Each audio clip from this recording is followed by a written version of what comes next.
Graça e paz, queridos irmãos, você que está me assistindo através do nosso canal de YouTube. Hoje vamos trazer mais uma mensagem no livro do Apocalipse, capítulo 2. Para você que não acompanhou as mensagens passadas, está lá no nosso canal de YouTube, Igreja Batista, Plenitude de Deus. Você pode entrar e assistir todas as mensagens que foram pregadas de todos os pregadores aqui da Batista e também acompanhar estas mensagens, esta série de mensagens que eu tenho trazido no livro do Apocalipse. Hoje nós vamos trabalhar mais uma dessas mensagens, é a terceira carta, a terceira igreja do Apocalipse, que está em Apocalipse, capítulo 2, a partir do versículo 12, vamos ler do versículo 12 ao 17, a igreja de Pérgamo. A palavra Pérgamo, me dá mais retorno? A palavra Pérgamo significa casado. Talvez seja até uma profecia para o estado da igreja que estava casada com doutrinas pagãs. E engraçado que todas as palavras e significados no livro do Apocalipse têm muito sentido. Era uma importante cidade da Ásia Menor quando foi escrito o livro do Apocalipse. Possuía uma biblioteca tão famosa, bem próximo à biblioteca de Alexandria, que era a maior biblioteca do mundo. Engraçado também que a palavra pergaminho vem de Pérgamo por causa da biblioteca famosa que tinha nessa cidade. Então era uma cidade muito intelectualizada, uma cidade forte, mas também uma cidade muito idólatra, que tinha um altar do deus chamado Zeus, e por conta disso também o culto ao imperador fazia dessa cidade uma cidade muito idólatra. Hoje é uma cidade na Turquia chamado Bergama. Apocalipse capítulo de número 2, a partir do verso 12 até o verso 17, o texto diz assim: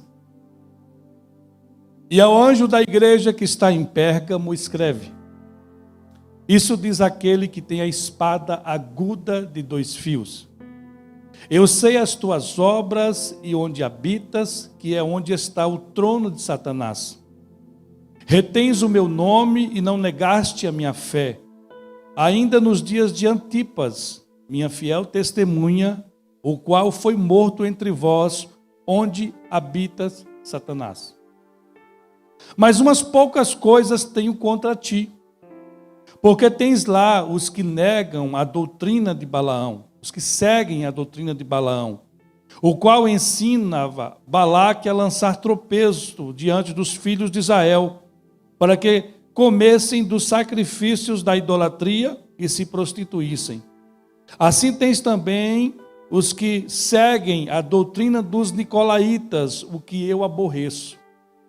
Arrepende-te, pois quando não, em breve virei a ti, e contra eles batalharei com a espada da minha boca. Quem tem ouvidos, ouça o que o Espírito diz às igrejas.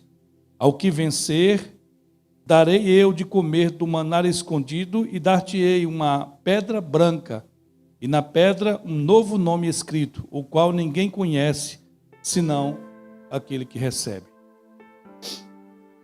Nós estamos trabalhando por esses dias o livro do Apocalipse e conforme estiver fluindo, vamos continuar trabalhando. E eu acredito que na história da igreja e na história da nossa igreja, a Igreja Batista, nunca foi tão propício trabalhar a carta às igrejas. Até porque cada uma dessas igrejas tem despertado em nós muitos ensinamentos. E há um momento que muitos cristãos talvez estejam desanimados, como foi a oração do pastor Simão por alguns aqui, por conta da enfermidade, pelo isolamento, pela depressão que tem chegado em muitas casas, pela frieza espiritual que muitos cristãos têm vivido. Talvez também por pouca perseguição até que a igreja tem vivido. Nós sabemos que não deixa de ser uma perseguição que está acontecendo, nada comparado à igreja do primeiro século, mas vimos escolas voltando, jogos voltando, vimos ônibus lotados, mas a igreja não pode se reunir.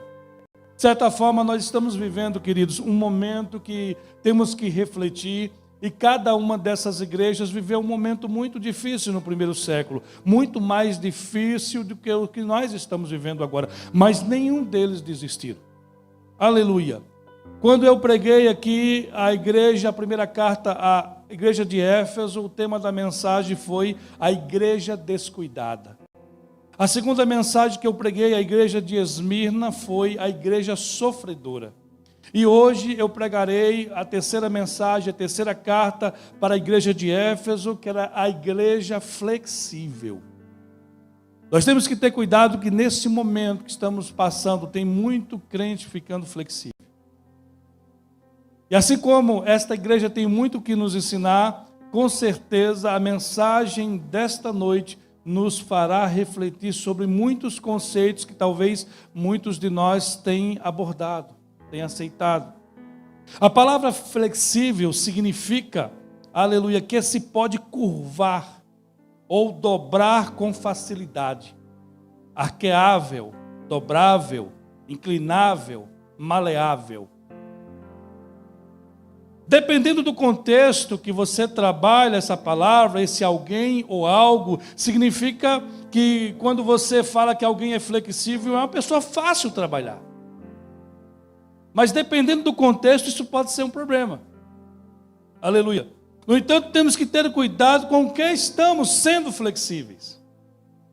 Porque ser flexível, ser maleável, em alguns momentos é bom.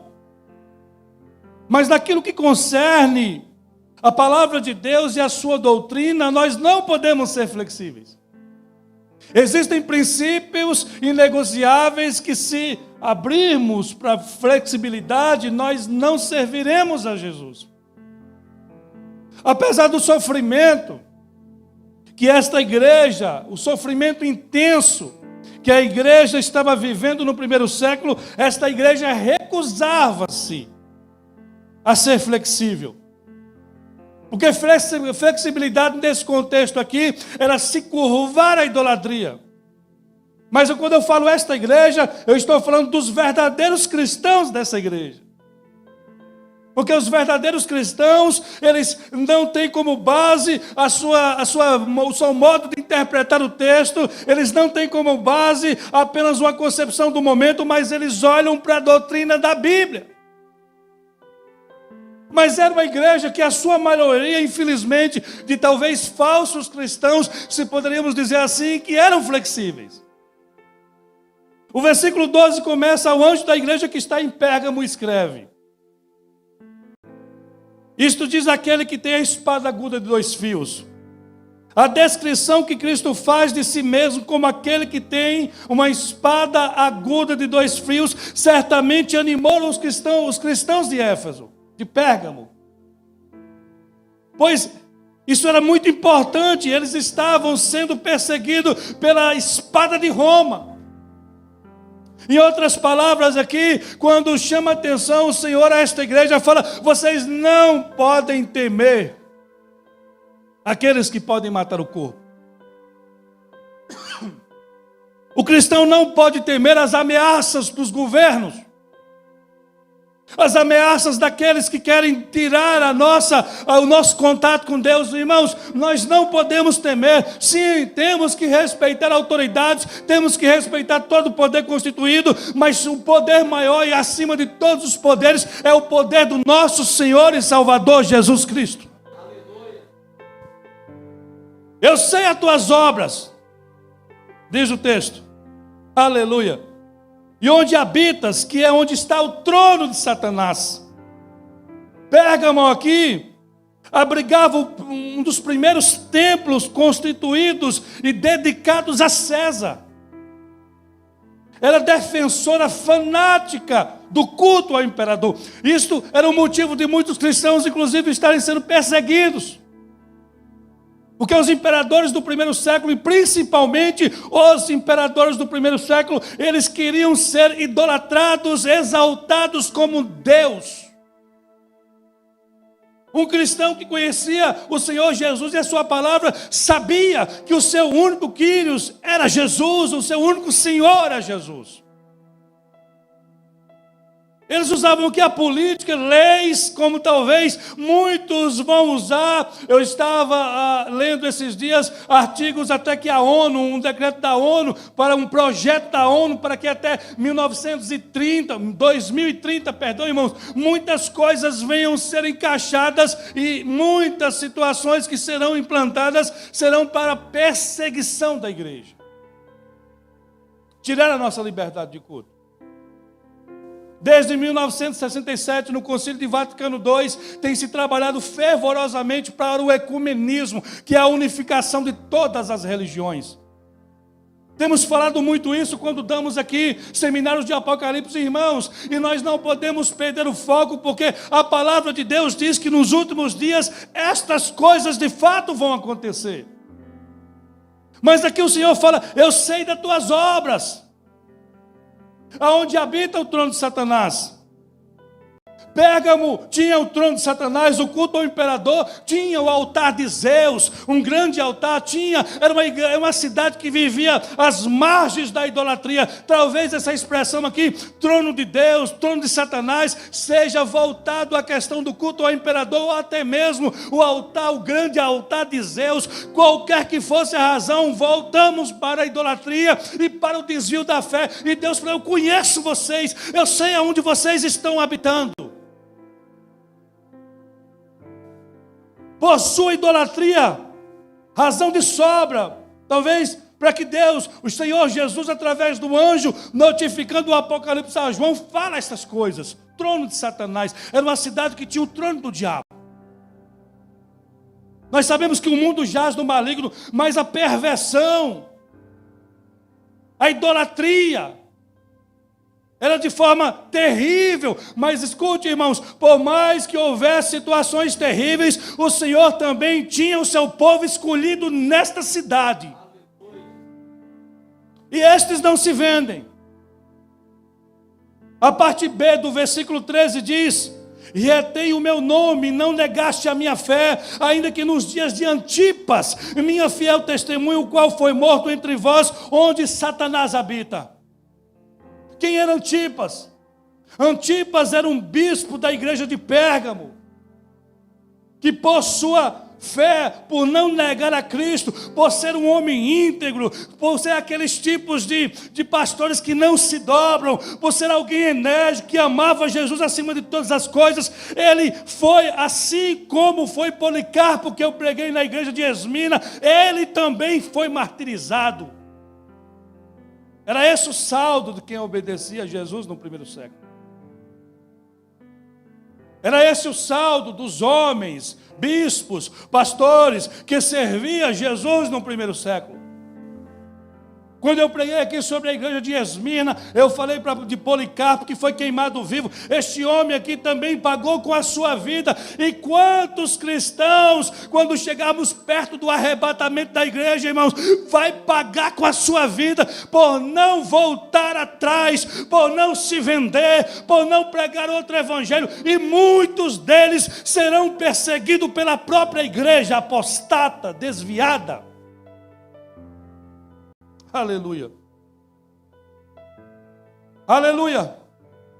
O imperador romano Domiciano tinha lançado João na ilha de Patmos. Ele tinha queimado, aleluia, os bispos e pastores. E mais um agora estava sendo morto.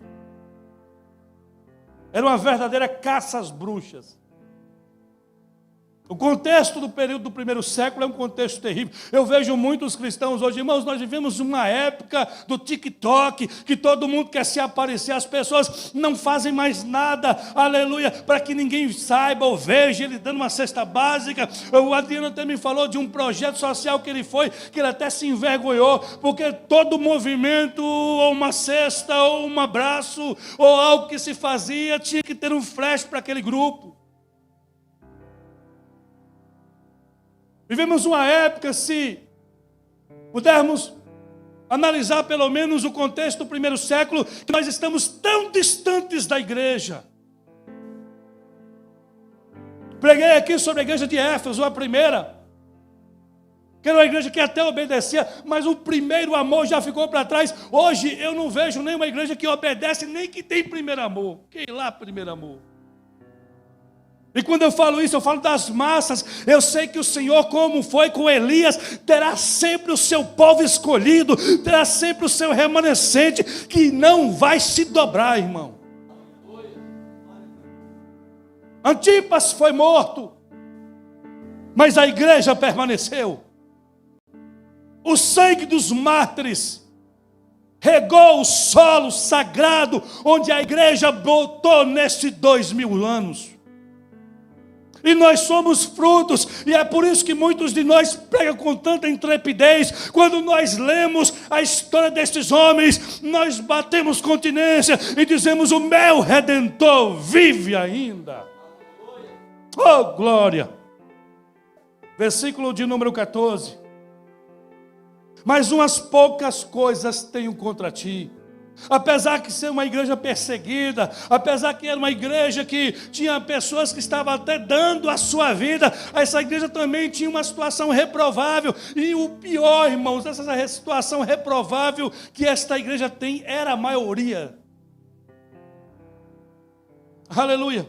Porque tens lá os que seguem a doutrina de Balaão, o qual ensina a Balaque a lançar o tropeço diante dos filhos de Israel, para que comesse dos sacrifícios da idolatria e se prostituísse. Apesar da coragem, apesar dessa igreja ser perseguida, os cristãos de Pérgamo estavam abrindo brecha. Eles não eram irrepreensíveis diante de Deus. Quando Deus olha para nós, Ele conhece cada um no seu íntimo. Nós mentimos para as pessoas, mas não mentimos para Deus. Que não dá para mentir para aquele que é o princípio e o fim, o alfa e o ômega, aquele que aparece no capítulo 5, como um cordeiro com 7 olhos. Cordeiro que foi morto antes da fundação do mundo. 7 olhos, olhos, visão, visão profunda, visão plena. Quer dizer, ele é onisciente. A igreja, por mais que tinha homens de Deus, isso é o que muitas vezes nos chateia, irmãos, que uma igreja bem ensinada como a igreja de Éfeso, uma igreja que tinha homens como a igreja de Esmina, uma igreja que tinha gente morrendo agora, como a igreja de Pérgamo, não impediu a idolatria, o desvio da igreja. Porque as pessoas aprendem mais, muito mais fácil, desde criança, sobre a mentira do que com a verdade. Não é porque nós ensinamos a verdade que as pessoas viverão na verdade. Até nós mesmos temos que nos examinar constantemente, para pregando aos outros não nos tornemos repreensíveis. É um desafio. Aleluia! Satanás aqui aos poucos ganhava território. E estavam enganando a muitos. Um grupo de pessoas flexíveis infiltraram-se na congregação, com doutrinas que desagradavam ao Senhor Jesus, que eram detestáveis por Jesus. É por isso que a igreja precisa ser bem ensinada, ensinada constantemente, ensinada as doutrinas da fé. Alguns perguntam: o senhor vai repetir o discipulado de novo? Eu falei: eu vou, irmão, de novo, e depois de novo, e depois de novo. E quando você se cansar, eu vou repetir de novo. E se alguém já fez e quer vir de novo, porque quando fez a primeira vez não aprendeu direito, venha de novo, até tu te converter. Que uma igreja que é bem ensinada não significa que as pessoas não estão vivendo o erro. Pessoas se infiltraram dentro da igreja. E muitas pessoas, às vezes, irmãos, elas se infiltram dentro da igreja e são pessoas legais. Gente boa. Vamos estudar um pouco sobre essa doutrina. Era um grupo gente boa, mas Jesus detestava esse grupo. Porque não existe acordo, não existe negociação com doutrina. Porque tens lá os que seguem a doutrina de Balaão. Que doutrina seria essa?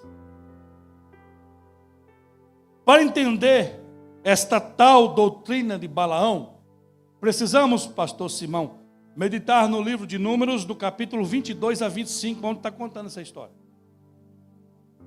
Onde o profeta do Senhor, chamado Balaão, que era um profeta de Deus, vendendo o dom que Deus deu para ele, para um rei moabita chamado Balaque. Ele agora é alugado por Balaque para profetizar contra o povo de Deus. Ele vai profetizar agora contra o povo de Deus, mas Deus não permite ele fazer isso. E a maldição Deus transforma em bênção, então ele não consegue amaldiçoar. E agora, pastor, então ele não errou. Olha o que ele aconselha Balaque fazer agora. Balaque, já que eu não posso amaldiçoar o povo que Deus abençoou, você faz amizade com eles. Você convida eles para adorar contigo, para banquetear contigo, junto dos altares pagãos. Leve eles a fazer isso. Com certeza o Deus que abençoou, ele retirará a bênção. Leve eles à queda, ao engano, à mentira, a blasfemar Deus diante da face dele. Porque Deus não pode abençoar o erro. Olha como é que eles fazem. Nós somos igreja, temos a bênção de Deus, somos filhos de Deus, mas Deus não vai avalizar os nossos erros. A sequência disso foi terrível. Aleluia. Pois os israelitas caíram numa armadilha. Muitos adoraram. Muitos, inclusive, adotaram a política da boa vizinhança. Como eu posso brigar com alguém que eu estou comendo junto? Nós temos intimidade agora. Uma coisa é você entrar no campo de batalha, queridos, com alguém que você não conhece. Você idealizou um idólatra, um pagão, alguém que vai levar a nação ao fracasso, que é inimigo do seu Deus. Outra coisa é você sentar com ele, é você comer com ele, é você beber com ele, ele te levar a fazer coisas erradas. Como você agora tem autoridade para brigar com ele? Foi assim que aconteceu. Foi simples assim. Deus não ia amaldiçoar o povo através do profeta, não podia. Mas o profeta que se vendeu, induziu a Balaque, aconselhou Balaque a ser amigo deles e a trazer para dentro do arraial dos israelitas a idolatria. Aleluia. Comeram carne dos altares idólatras. Tiveram relações sexuais ilícitas. Participaram dos ritos pagãos. Este ato de desobediência e de transigência resultou na morte de 24.000 israelitas.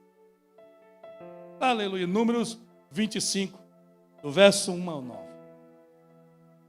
Tema: Pérgamo, uma igreja flexível. Qual é a aplicação desse texto, desse episódio antigo, na congregação de Pérgamo? Por que foi que Jesus usou isso? O que estava acontecendo? Que o Senhor Jesus foi buscar um texto muito antigo para ensinar uma igreja sobre as circunstâncias da idolatria. Naturalmente, os judeus que ali estavam, os judeus crentes e os crentes até gentios, conheciam a história de Números. Porque eles conheciam muito bem o Antigo Testamento, a lei de Moisés, livro de Números. Um grupo dessa igreja dizia que não havia nada de errado em ter amizade com Roma. Qual o problema? Não há nada de errado em colocar um pouco de incenso nos altares. Não há nada de errado de declarar lealdade a César. É só um pouquinho. Não há nada de errado com isso. Política da boa vizinhança. Antipas recusou a se curvar. Ele recusou a ser flexível. E foi morto por isso.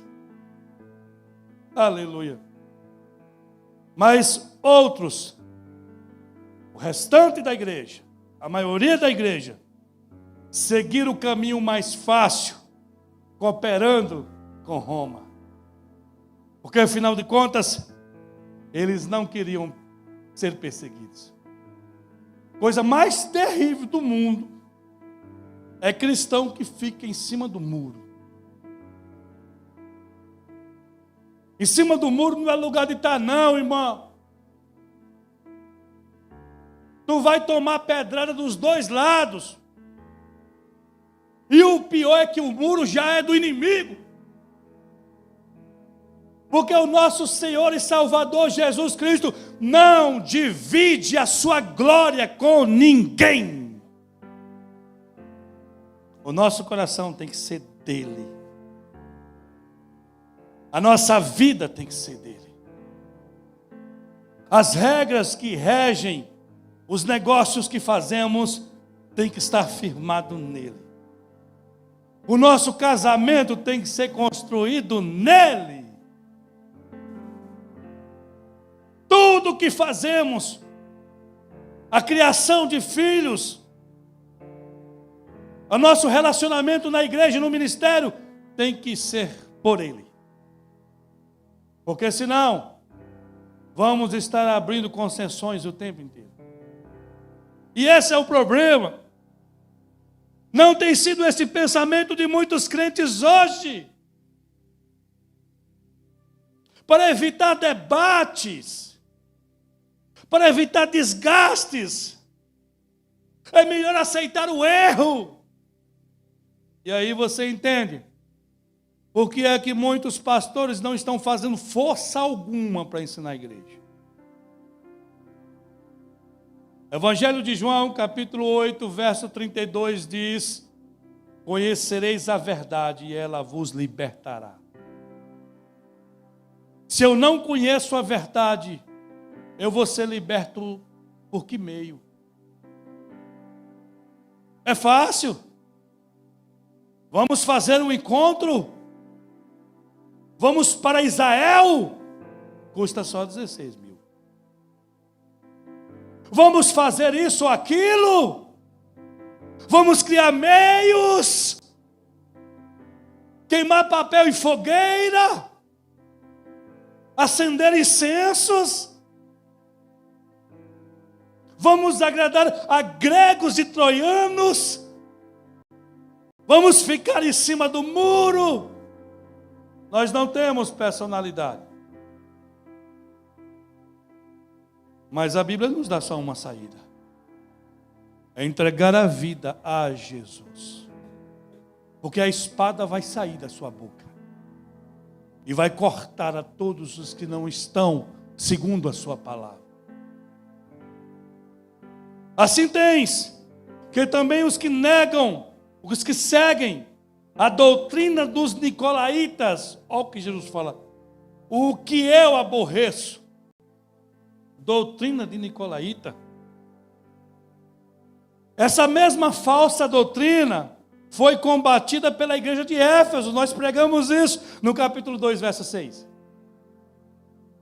Era a forma verbal de dizer o seguinte: é o governo do povo, ou conquistar o povo.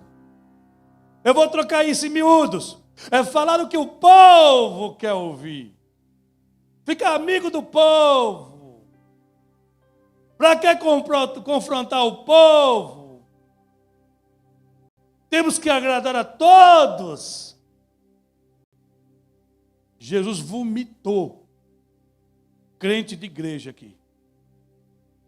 Vamos ver lá na frente, justamente por essa indecisão. A gente só vomita do estômago aquilo que é indesejável. Irmãos, nunca foi tão necessário nos debruçarmos sobre as Escrituras. Nunca foi tão importante. Tem gente que está numa frieza espiritual só nessa pandemia. Mas eu lhe pergunto, por quê? Porque não tem relacionamento com Cristo. Ele tinha relacionamento com a igreja física. Ele não lia as Escrituras. Ele não tinha o seu devocional. Então ele precisa de culto. Nós precisamos sim de culto. Nós precisamos estar perto dos irmãos. Mas não porque, aleluia, não temos Cristo. Pelo contrário, porque temos Cristo. Mas tem pessoas que não têm Cristo, só têm os irmãos. Relacionamento superficial. Porque não tem leitura, intimidade, oração, vida. Não é amigo de Jesus. Estes estão em crise. Estes estão indecisos. Estes estão frios na fé. Eu pregaria o resto do ano aqui para a igreja vazia. E não perderia a minha virtude. Porque até aqui me ajudou o Senhor. E eu oro para que Ele cumpra o seu intento na minha vida até o fim. Quem nos sustenta é Ele, igreja. Infelizmente esse grupo aqui, que se afirmava ser cristão, mandava no povo, pastor Sirmão. Era a maioria. Conduzia o povo para longe da verdade. Por isso que quem está repreendendo eles aqui não é outro irmão, não é Jesus. Eu tenho contra ti, igreja de Pérgamo. Vocês, aleluia, deram ouvidos a Balaque. Vocês deram ouvidos à doutrina dos nicolaítas. Eu tenho contra ti, queridos, há uma diferença entre aqueles, muitos irmãos que, por conhecer o contexto da igreja, por conhecer o contexto do irmão, por serem maduros, eles trabalham para trazer paz no corpo de Cristo. É diferente. Eles não estão concordando com falsas doutrinas. Tem irmão que é de paz, e de fato temos que ter paz uns com os outros. Já tem outros irmãos que, por interesses próprios, por não fazer como eles querem, eles trazem desunião, eles trazem contendas na igreja. Tem irmão que eu repreendi esses dias, até agora sem falar comigo, tem um mês. E você pensa que eu alimento criança? Irmão, eu não tenho dom de trabalhar em creche. Fala comigo se quiser. Eu sou pastor, não sou babá, não. E se o governo mandar fechar as igrejas tudinho, eu não morro de fome, não. Quem cuida de mim é Deus. Tenho coragem de fazer tudo que fazia antes no trabalho novamente. Eu dediquei o ministério por amor, por chamada, por vocação. Mas não tenho problema algum de falar a verdade para quem quer que seja. Porque eu não vou vender o meu ministério. Eu não tenho medo de quem dizima e quem não dizima. Chegar um momento da igreja, como não é nossa, são 20 mil de aluguel só aqui, quase. Chegou um momento não paga, nós vamos cultuar cada um em sua casa. É João 7,58, né? Foi cada um para sua casa? 7,52. Vai cada um para sua casa. Aí nós pegamos o Google Meet, colocamos ao vivo lá, o Rodrigo da casa dele toca, a Mário da casa dele canta, o Jonathan da casa dele faz barulho assim, a bateria, e eu prego. E a bênção é grande. Nós não deixaremos de ser igreja. Mas não pense que eu estou com medo de futuro, que eu não tenho medo de futuro nenhum, irmão. Eu tenho medo de Deus, de ser reprovado aos seus olhos, não de perder alguma coisa, não de perder membro.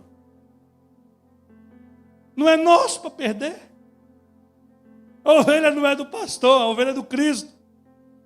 E Jesus falou assim: aqueles que meu Pai me deu, de modo nenhum lançarei fora. Então quem é de Cristo não perde.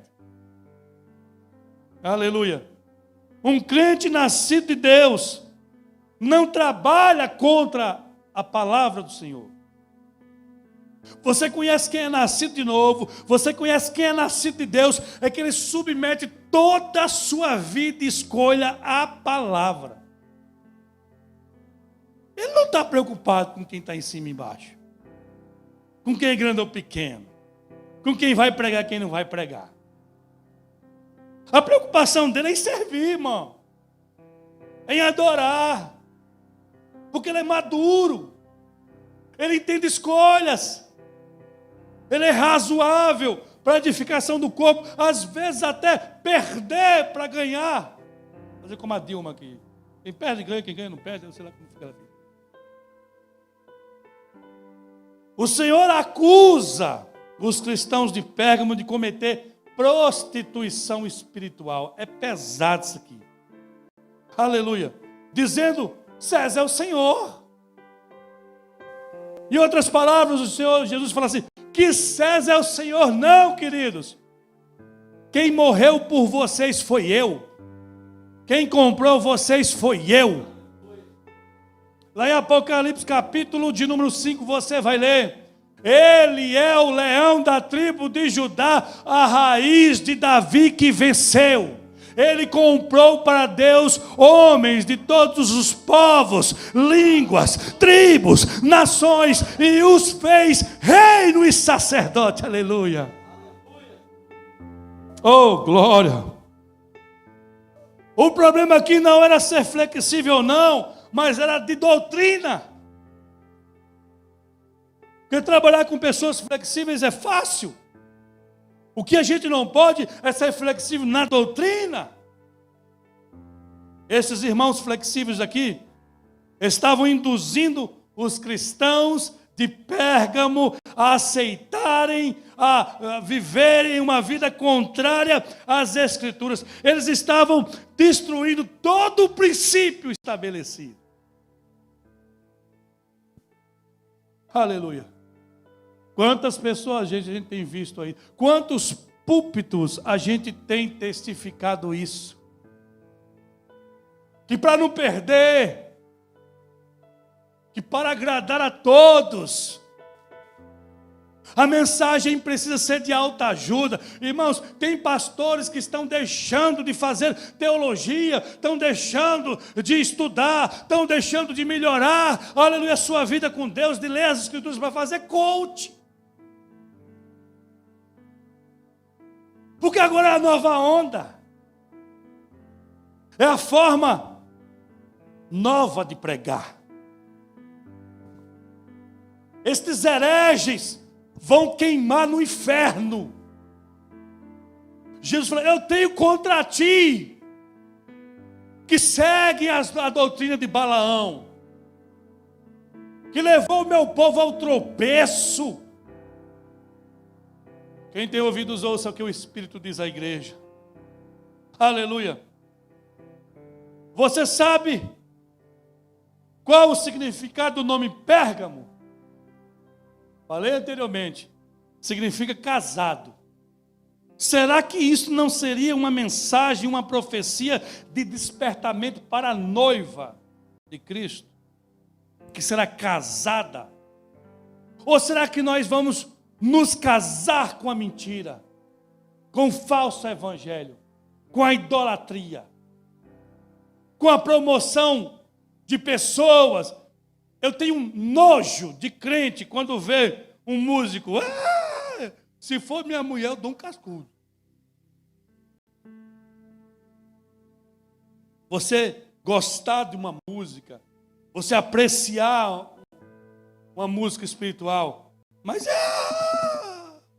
eu tenho que ir lá para o encontro. Porque você não sabe que vai estar lá? Eu nem sei, nem quero saber. O dia que Jesus estiver lá, eu vou. Mas enquanto fazer de Jesus o que a igreja de Laodiceia fez, colocou ele para fora, eu vou não. Porque Jesus não habita nessas histerias, nem glamour, que eu só vou se me pagar tanto, que meu camarim tem que ter isso ou aquilo. Quem vive assim não conhece o meu Cristo, que no capítulo 13 do Evangelho de João, lavou os pés dos discípulos, e ele falou assim, quando Pedro falou, não lava os pés a mim, eu falei, se não lavar não tem parte comigo. Eu faço agora, tu não entende. Eu estou fazendo essas coisas para que vocês aprendam em mim e venham fazer um par com os outros. Aprenda de mim, disse uma certa vez Jesus, que sou manso e humilde. Esses dias chegou um rapaz para vender seguro aqui, falou, eu quero falar com o pastor. Eu falei, sou eu. Ele falou, não, você não entendeu, eu quero falar com o pastor. Eu falei, quem não entendeu foi você, sou eu. Irmãos, aquele dia que você está bem sujinho, sabe? Dando manutenção na igreja. Ele olhou para mim com cara de nojo e fez assim. Eu falei, então, é porque eu estou seguro. Eu já cortei. É seguro? Eu falei, não, eu já fiz. Seguro do prédio, já foi feito.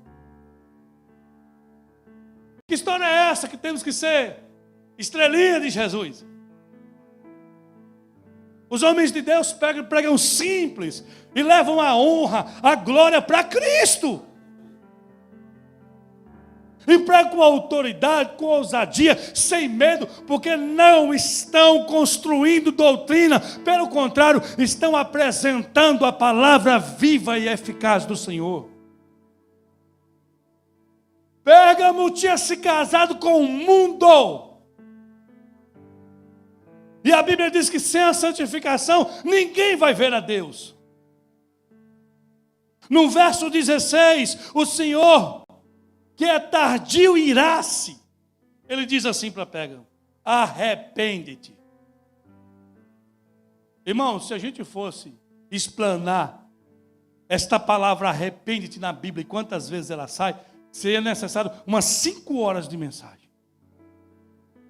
Mas eu vou apenas citar um texto, bem conhecido de todos. Para você que está em casa, receba. 2 Crônicas 7,14. Se o meu povo, que se chama pelo meu nome, tem que ser crente, viu? O povo de Deus. Porque tem muitos que não são, não. Tem muitos que são aqueles flexíveis de Pérgamo. Se o meu povo, que se chama pelo meu nome, se humilhar, orar, fazer a minha vontade, obedecer a minha palavra,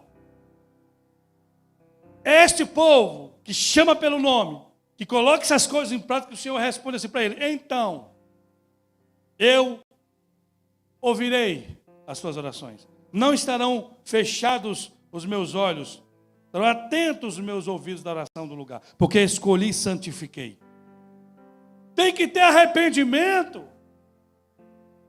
mudança de vida, voltar a Deus. E o princípio do arrependimento é a humilhação, é colocar em prática. Senão, queridos, vamos viver como aqueles que dizem serem de Deus, mas não são. Porque pelos frutos nós conhecemos. Olha o que o Senhor fala na sequência do texto. Em breve virei a ti. Ah, meu Deus. Não se trata aqui de uma referência da volta de Jesus. Não é isso que ele está trabalhando. O contexto não é esse. Mas sim de um julgamento presente que sobreveio sobre aquela igreja. Em breve virei a ti. A igreja que desobedeceu, que não aplicou a palavra, o Senhor, em breve virei a ti, e contra eles utilizarei a minha espada. Espada na Bíblia é palavra, é julgamento, é sentença. Hebreus capítulo 4, versículo 12, você vai ver isso. Apocalipse capítulo 19, você vai ver uma espada saindo da boca do Cristo. Aquele ser metafísico que aparece no final da batalha do Armagedon, destruindo todas as nações contra Israel. Os que desobedeceram e fizeram pouco caso da mensagem. Os que dançam carnavais da vida e usam o meu Cristo numa ilustração de zombaria. Um Jesus apresentado para ridicularizar, apanhando um suposto Satanás. Quem é Satanás, irmão? Senão uma criatura que ele fez. Como Satanás, como criatura vence Criador. É um engano, mas não tem nada de novo. O apóstolo Paulo diz no capítulo 1 de Romanos, que por causa disso, Deus induziu-os à operação do erro. Porque não obedeceram a palavra. Deus conduziu a cegueira espiritual, porque já eram ruins. Antipas havia sentido a espada de Roma. Mas a igreja de Pérgamo, e a nossa igreja, e a igreja que está me ouvindo, se não se converter, sentirá a espada do Cristo. Antipas morreu pela espada do algoz romano. Muitos viverão a segunda morte, que é ser cortado de Deus. Por isso, quem nasce duas vezes, morre apenas uma. Mas aqueles que não querem nascer pela segunda vez, morrerá duas. É por isso, querido, você que está me ouvindo, há tempo do novo nascimento ainda. Abrindo mão do seu eu, o Senhor apresentou-se aqui como aquele que tem a espada afiada. Veja o versículo 12 que eu li. O primeiro verso que eu li. De modo que a igreja não era ignorante, irmãos, a esse respeito. A igreja de Pérgamo sabia muito bem com o que estava lidando. E tem crente que parece que está cego, que não sabe com quem está lidando. Quando eu ensinava ontem, foram 2h30 falando sobre a grande tribulação para o curso básico. Alguns alunos depois até entraram em off e falaram: pastor, que aula maravilhosa, abençoada. Trabalhamos a terminologia da grande tribulação. Diferente do dia do arrebatamento, que fala que é o dia de Cristo, o dia do Redentor, o dia da alegria, é um dia de encontro. O dia do arrebatamento é assim, o dia que ele virá julgar as nações e o povo, fala, o dia da ira do Cordeiro. Quem subsistirá? A grande tribulação será um momento tão terrível que os homens entrarão em cavernas e em buracos e vão gritar assim: caí sobre nós e livrai-nos da ira do que estava sentado sobre o trono e da ira do Cordeiro. O Cordeiro na grande tribulação não será o pacificador, será aquele que virá julgar. É isso que nós temos que ter cuidado. E a igreja de Pérgamo conhecia de onde viria a espada. Será que nós conhecemos de onde virá a espada? Quem tem ouvidos, versículo 17, ouça o que o Espírito diz à igreja. Como no caso das igrejas anteriores, o apelo final é sempre para o indivíduo. A carta é para a igreja. Os erros e acertos, elogios e virtudes é para a igreja. Mas no final, sempre termina com um apelo individual. Quem tem ouvidos, ouça o que o Espírito diz à igreja. É nesse momento, queridos, que Deus nos chama. É nesse momento que cada um de nós tem que fazer reflexão. Deus, aqui, Ele tem cuidado do seu povo. Ele tem nos dado oportunidades. Ele tem nos dado chances. Será que nós temos vivido como os cristãos de Pérgamo? Flexíveis para as doutrinas fundamentais da fé? O versículo 17 ainda continua. Além de dar, aqui, olha o verso 17. Ao que vencer, darei de comer o maná escondido. O que seria isso? O maná escondido. Deus alimentou os israelitas com maná durante sua viagem no deserto. Você vê isso lá em Êxodo capítulo 16, Hebreus 9 fala sobre isso. Aqui ele está trazendo a menção à aliança. Deus dará a vocês o pão da vida. O maná escondido é o Cristo que será revelado ao coração do homem. Em vez de comer as coisas sacrificadas a ídolos, como ele abordou no versículo 14 aqui, que muitos cristãos estavam fazendo. Estavam sendo pedra de tropeço. Os cristãos de Pérgamo precisavam se alimentar de Deus, o Deus vivo, o pão da vida, que é Cristo. É nisso, irmãos, que a gente vê a diferença dos que estão fracos na fé, dos que estão desanimados, dos que estão nesse momento de pandemia porque não tem culto sem esperança. É porque aqueles que comem o maná da vida, esses, eles têm força, porque eles estão plantados em Cristo, aleluia. Ao que vencer, darei o maná da vida. E tem uma coisa aqui bem interessante. Darei uma pedra branca. Eu falei, sangue de Jesus tem poder. Que pedra é essa? Fui pesquisar na cultura judaica. O que é que para nós é um enigma? E de fato, talvez não faça muito sentido para a gente hoje isso. Mas no Novo Testamento, ao votar pela absolvição de um preso, de uma pessoa julgada, quando isso acontecia, os juízes colocavam uma pedra branca dentro de um vaso e davam àquela pessoa. Quer dizer, ela foi absolvida. Para a gente não tem sentido hoje. Mas para a cultura judaica do Novo Testamento, aí isso ainda tinha sentido. Aleluia.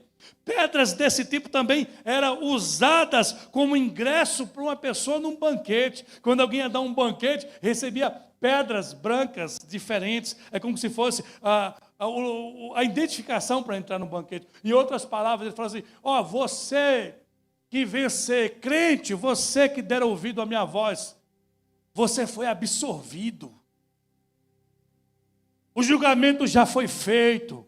E na cruz eu cravei a tua vitória. Eu comprei você. Você tem a pedra branca e tem mais. Eu já preparei um banquete para você. Já está tudo reservado, guardado. Vale a pena, cristão. Aleluia! E vimos isso em Apocalipse repetindo. Quantos estão me ouvindo esta noite aqui e entenderam que ser flexível, relacionado às profecias da Bíblia, às doutrinas da fé, é perigoso. Porque a flexibilidade nos leva a ser enganados. Mas aqueles que entendem a flexibilidade como ajudar alguém, como não ser ranzinza, por um momento do dia a dia, bom, isso é bom, muito bom, é fácil trabalhar com gente assim. Mas ser flexível nas doutrinas da fé, vamos terminar, Rodrigo? Jamais. Eu quero orar por você que está em casa. Talvez você tenha vivido uma vida de flexibilidade. A igreja de Pérgamo era uma igreja flexível. Talvez você da igreja que está me ouvindo, talvez você, meu querido irmão, que vai assistir essa mensagem depois. Essa mensagem não é de autoajuda, não. Essa mensagem não é para falar palavras lindas. Eu não faço parte da doutrina dos nicolaítas. Eu não quero ganhar o povo. Eu não quero ganhar, aleluia, o teu aplauso. Eu quero que Jesus te conduza a pastos verdejantes, a águas tranquilas. Então, se essa palavra for amarga agora, mas que no teu ventre surtir efeito, que Deus possa te despertar e te abençoar em tudo. Quero orar por você. Você da Igreja Batista Plenitude, você que é membro desse lugar, ore pelas nossas vidas. Ore por mim, por minha família, pela pastora. Ore pelos obreiros desta igreja, para que Deus nos fortaleça. Você que está fraco na fé, coma desse maná que eu apresentei hoje para você. É um maná escondido. Esse maná está em Jesus, que é o pão da vida. Ele tem um plano maravilhoso para você. É mudar a sua história. Você que tem me ouvido e tem guardado esta palavra, que Deus te abençoe. Senhor, visita cada vida esta noite. Cada um aonde chegar esta mensagem, não importa o tempo. Eu sei que o teu Espírito vai conduzir, Pai. Pessoas que nesse momento talvez estejam em cima do muro, viveram um evangelho superficial, ouviram vozes, deram ouvidos a deixa isso para lá. Para que essa bobagem? Para que ser crente? Viva a sua vida, rapaz. É o que muitos dizem. Viva a sua vida, mas a viva para Cristo. Porque Ele tem um maná escondido para você. Ele tem uma pedrinha branca para você. Ele já te absorveu. Entrega o teu caminho, Senhor, confia nele. E tudo mais Ele fará. Vamos louvar a Deus. Adore a Deus onde você estiver. Aleluia, Jesus. Oh, glória a Deus. As ruas são de ouro e de cristais. Ali tudo é vida. Ali tudo é paz, morte e choro. Nunca mais. Jesus tem esse lugar para você, viu? Tristeza e dor. Nunca mais. Apocalipse 21. Entrega teu caminho, Senhor, vale a pena. Aleluia. Além do rio azul, as ruas são de ouro e de cristais. Ali tudo é vida, ali tudo é paz, morte e choro.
as portas jamais se fecharão.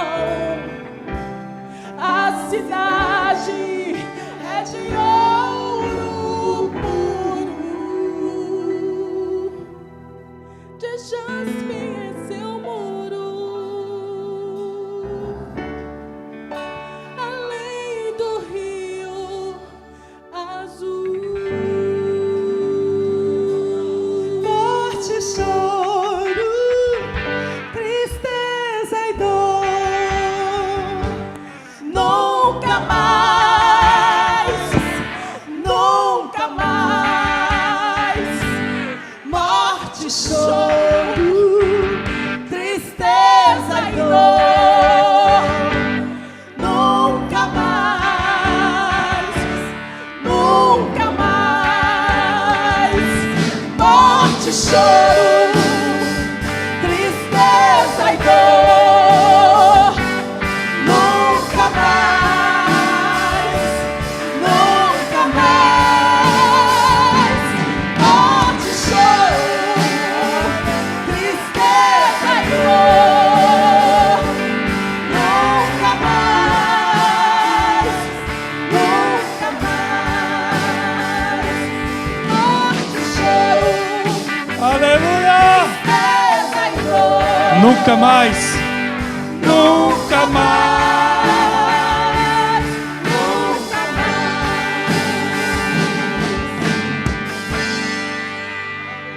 Você entendeu o que falsas doutrinas querem arrancar de você? A Bíblia diz que no final de tudo, Ele preparou todas as coisas, isso é promessa. Ele enxugará dos vossos olhos toda lágrima, todo pranto, toda dor, porque as primeiras coisas são passadas. Então não importa como nós passaremos, seremos perseguidos, sofreremos nessa vida, as espadas que virão contra nós não interessa. Eu tenho que temer a espada do Cristo.